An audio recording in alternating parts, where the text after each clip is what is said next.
समाज बांधव सोमनाथ सूर्यवंशी यांची पोलीस कोठडीमध्ये जो मृत्यू झाला त्या आपल्या भीमसैनिकाला आपल्या सर्वांच्या वतीने प्रथम मी भावपूर्ण अशी श्रद्धांजली वाहतो। या घटनेचा निषेध आपण सर्व करतच आहोत, पण घटना का घडली, घटना घडली कोणामुळे, याचं कारण काय, घटना घडत असताना तेथील पोलीस प्रशासन काय करत होतं, बऱ्याच जणांना या गोष्टी माहित नाही की 10 तारखेला परभणी येथे RSS, बजरंग दल व हिंदू महासभेने बांगलादेशमध्ये ज्या हिंदूंवरती अत्याचार होतात त्याच्या निषेधार्थ त्या ठिकाणी मोर्चा काढला होता। त्या ठिकाणी महामानव डॉक्टर बाबासाहेब आंबेडकर यांचा पुतळा आहे, त्या ठिकाणाहून एक 300 ते 400 मीटरच्या अंतरावर ते सभेचं ठिकाण होतं।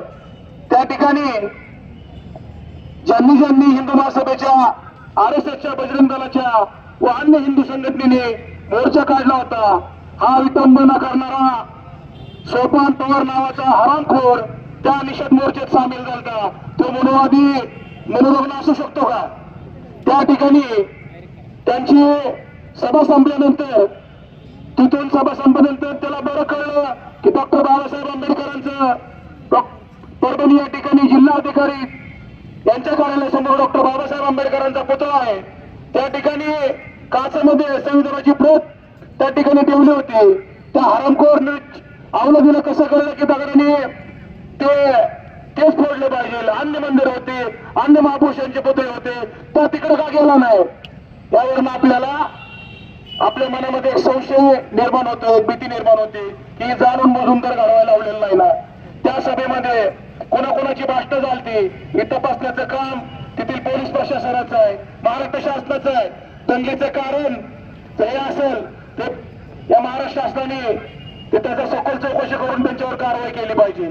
आपल्या लक्षात आलं पाहिजे की या राज्याचे गृहमंत्री आणि मुख्यमंत्री पद देवेंद्र फडणवीस असताना अशा घटना का घडतात, का कोण घडवतोय, त्याच्या मागे कोण आहे, त्याची सखोल चौकशी झाली पाहिजे। असं करण्याचं काम कोणी धाडस करू शकत नाही। आज त्याला त्या हरामखोर त्या सोपान पवारने जे संविधानाची तोडफोड केल्यानंतर त्याला एक चांगल्या हॉस्पिटलला ऍडमिट केलं जातं, तिथे त्याचे उपचार केले जाते, पण आपला जो भीमसैनिक आहे, जो भीमसैनिक आपल्या या आंदोलनामध्ये शहीद झाला, बाबासाहेबांच्या चळवळीसाठी शहीद झाला, त्याला साधं छटीत कळ मारल्यावर तेथील पोलीस प्रशासन, नीट प्रशासन, ते हरामखोर प्रशासन साधं हॉस्पिटलमध्ये देऊ शकले नाही। त्याला योग्य उपचार मिळाला असता तर कदाचित समाज बांधवांनी त्याचा त्या ठिकाणी मृत्यू झाला असता। त्याला सर्व पोलीस प्रशासन, त्या ठिकाणचे यंत्रणा जबाबदार आहेत। आपण तसं पाहिलं, काल एक मृत्यूची घटना घडल्यानंतर आमच्या आंबेडकर चळवळीतले सहकारी काळराम चौधरी परभणी होते, त्यांचा मला फोन आला की या ठिकाणी आपल्या एक भीमसैनिकाचा या लॉकअपमध्ये मृत्यू झालेला आहे, पण बारामती शहरात कुठंच जाळपोळ दगडफेक होऊ नये असं तुम्ही सर्व आवाहन करा, मी परभणी येते आहे। त्यानंतर आम्ही सगळ्यांनी एकत्र येऊन बारामती शहर पोलीस स्टेशनला जाऊन निवेदन दिलं, तर पण काय घटना घडली की या ठिकाणी बॅनर फाडला गेला, काही युवकांकडनं भावनेच्या वरात बॅनर फाडला गेला। म्हणजे बारामती शहरचे पोलीस निरीक्षक विलास नाळे साहेब असतील किंवा DSP राठोड साहेब असतील, तात्काळ या ठिकाणी येऊन आम्ही सर्वांनी एकत्र येऊन तिथं मग नगरसेवक सोनवणे होते, गौतम शिंदे होते, मंगलदास निकाळजे होते, अक्षय शेलार होते व अन्य आमच्या भीमसैनिकांनी आम्ही तिथं बसून तो प्रकरण तिथंच मिटवलं। हे करत असताना एक लक्षात आलं पाहिजे, ज्या ठिकाणी परभणी इथं जी घटना घडली, अनेक व्हिडिओ सोशल मीडिया व्हायरल झालेले आहेत की ज्या ठिकाणी गौतम नगर, भीमनगर येथे आपला समाज राहतो, त्या ठिकाणी पोलीस आतमध्ये घुसतात, त्यात पाहिलं की पोलिसच त्या ठिकाणी गाड्या फोडतात। डॉक्टर बाबासाहेब आंबेडकरांचा एक छोटा पुतळा आहे, त्याच्या बाजूला 2 व्हीलर रिक्षा आहेत, त्या रिक्षा 4-5 पोलिसांनी फोडलेल्या आहेत। या पोलिसांवर हे राज्याचे गृहमंत्री देवेंद्र फडणवीस कारवाई करणार आहेत का? आमच्या मनात संशयाची एक भीती निर्माण होते, ज्या वेळेस तुम्ही गृहमंत्री असता अशा प्रकारे करतात का, कोण करवतोय, त्याची सखोल चौकशी झाली पाहिजे।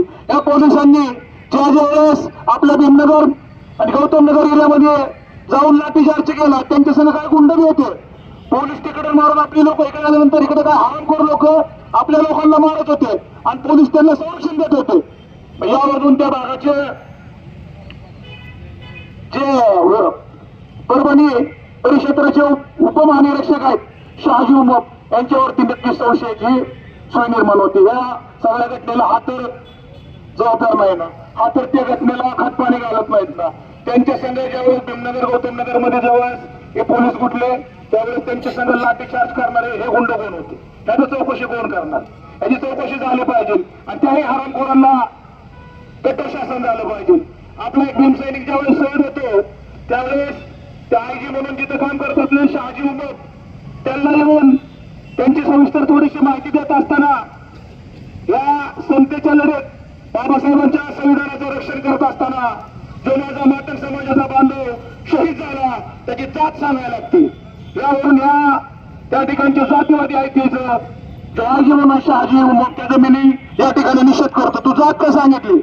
बाबासाहेबांची लेकरं, आंबेडकर चळवळीत काम करणारे लेकरं, आंबेडकर चळवळ चालवणारे लेकरं नेहमी बौद्ध समाजाचे असतात असं नाही, सर्व समाजाचे असतात. आपल्याला माहित असेल मराठवाड्याच्या नामविस्तारासाठी ज्या माझ्या मातंग समाज बांधवाचा पोचराम कांबळेचा पहिला बळी झाला त्या नामासाठी पहिले शहीद झाले ते मातंग समाजाचे होते.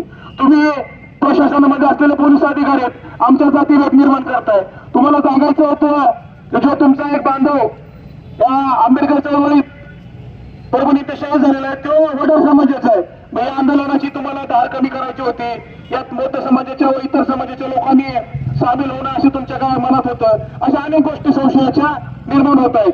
तसं पाहिलं या RSSच्या विचारसरणीचे लोक बांगलादेश मधले हिंदूंचे रक्षण करण्यासाठी तुम्ही मोर्चे करता आणि एसटी जातीत 59 जातीत बौद्ध सोडले तर सगळे बंद होतात. हिंदूच आहेत ना तुमचे बांधव समाज जातात ना, मग त्यांच्या संरक्षणासाठी तुम्ही सगळे RSS असेल, बजरंग दल असेल किंवा हिंदू महासभा यांच्यासाठी तुम्ही कधी रस्ते वाय घालणार आहे? यांच्यासाठी कधी लढणार आहे? तुम्ही लढताय बांगलादेशच्या हिंदूंसाठी, तुम्ही इथल्या हिंदूसाठी काय लढत नाही.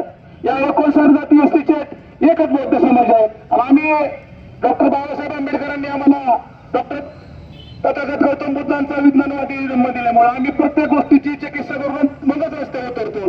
शहानिशा केल्याशिवाय आम्ही कुठलंच पाऊल उचलत नाही. अनेक या ठिकाणी घटना घडणार होत्या. पोलीस प्रशासनामध्ये तणाव होता पण पोलीस प्रशासनाने या ठिकाणचं अतिशय आम्हाला सहकार्य करून बनला. त्यांनी सहकार्य केलं. अतिशय बंद व्यवस्थित पार पाडला. व्यापारी महासंघ असोसिएशनचे सुशील सोमणी असतील आम्ही रात्री त्यांच्याशी 8 वाजता बंदसाठी चर्चा केली. त्यांनी स्वयंपूर्तीने बंद देऊन बनला एक परभणीतील घटनेला त्यांनी जाहीर पाठिंबा दिला. ही बारामतीची संस्कृती आहे. बारामतीत जाळपोळ किंवा दंगल या समाजामध्ये कधीच घडत नाही. या बारामती शहर एक एकोपाचे शहर आहे आणि ज्या ज्या ठिकाणी या घटना घडतात आता त्या ठिकाणचा खासदार हा उद्धव ठाकरे गटाचा आहे. एकीकडनं म्हणतोय पोलीस प्रशासनावर कारवाई झाली पाहिजे, दुसरीकडनं सांगतोय ज्या ज्या भीमसैनिकांनी युवकांनी फोडतोड केलेले त्यांच्यावर कडक कारवाई करा. बाबाच्या पोटचा आहे का? आमदार भी उद्धव ठाकरे गटाचा. मग ह्याच्यावर लक्ष झालं पाहिजे. उद्धव ठाकरे गट असेल किंवा महाविकास आघाडी असेल, आदरणीय शरद पवार साहेब असतील की काँग्रेसचे नाना पटोले असतील, या सगळ्यांनी पुढे येऊन का तिथे गेले नाही? जाऊ ना. संविधानाच्या रक्षणासाठी तुम्ही आमच्या समाजाची दिशाभूल करून 31 खासदार निवडून आणता. आता कुठल्या वेळेत जाऊन बसता या रस्त्यावर? त्यांनी बी आलं पाहिजे. राज्याचे उपमुख्यमंत्री किंवा मुख्यमंत्र्यांनी त्या ठिकाणी गेलं पाहिजे. आता आमच्या काळाराम चौधरी यांनी काल परभणीतील जिल्हाधिकाऱ्यांना एक पत्र दिलंय.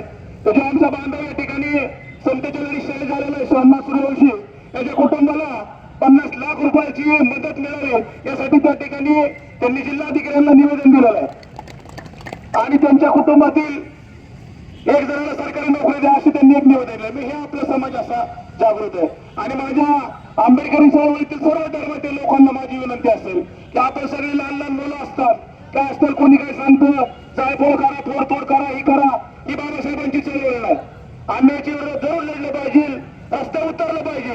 पण बाबासाहेबांनी तुम्हाला आम्हाला जी संविधान दिलं त्या संविधानाच्या माध्यमातून उतरलं पाहिजे. संविधानाला गालबोट लागला ना पहिल्या मजा केली पाहिजे. आम्ही तुमच्यासारखी युवक असताना आम्ही या ठिकाणी लढे दिलेले आहेत.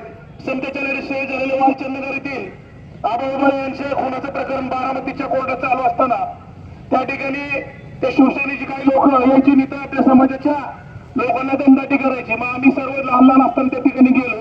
आम्ही त्या काळी 300 म्हणजे खुनातल्या आरोपींचे 5,000 डोके त्यावेळेस तिथे फुटले होते, पोलिसांचे बी फुटले होते.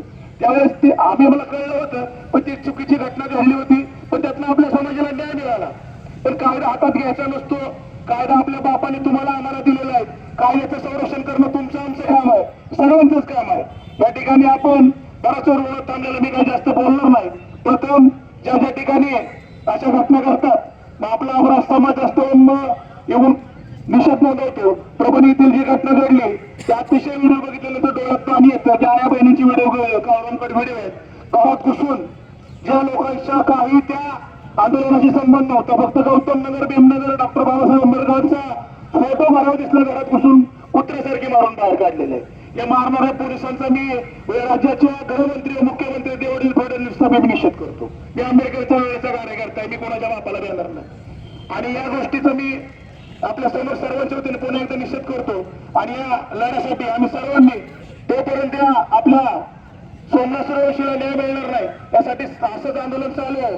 आत्ताच काही लोकांनी जी मदतीची गोष्ट केलेली आहे आर्थिक मदतीची, आपण तर आर्थिक मदतच करू, पण या शासनाकडून जास्तीत जास्त कशी मदत मिळेल यासाठी कावराम चौधरी असतील, गणेश सोनवणे असतील, मनोज असतील, अनिकेत मूर्ती असतील, अक्षय शेलार असतील, अन्य सर्व गौतम शिंदे असतील, सर्व बबलू जगताप असतील, जे जे समाज बांधव, रोहन मागाडे असतील, इम्रान पठाण असतील, सर्वच समाज बांधवाच्या वतीने आपण त्यांना आर्थिक मदत करावी अशी मी या ठिकाणी आपल्याला विनंती करतो.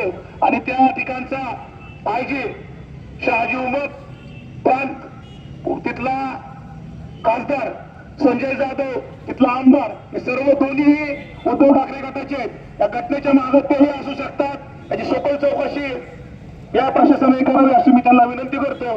परभणीच्या ज्या आपल्या एक बांधव शहीद झाला त्याला मी भावपूर्ण श्रद्धांजली वाहतो आणि या ठिकाणी थांबतो.